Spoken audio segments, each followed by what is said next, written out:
শোনার কথা কি শুনছি, কি ভাবার কথা কি ভাবছি, কি বলার কথা কি বলছি। ৩০ বছর পরেও আমি স্বাধীনতাটাকে খুঁজছি। কি দেখার কথা কি দেখছি, কি শোনার কথা কি শুনছি, কি ভাবার কথা কি ভাবছি, কি বলার কথা কি বলছি।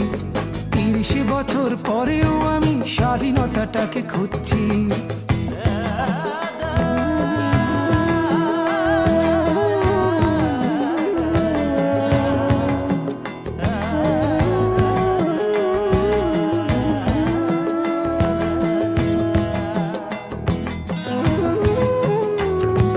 স্বাধীনতা কি বৈশাখী মেলা পান্তা ইলিশ খাওয়া, স্বাধীনতা কি বটমূলে বসে বৈশাখী গান গাওয়া, স্বাধীনতা কি বুদ্ধিজীবীর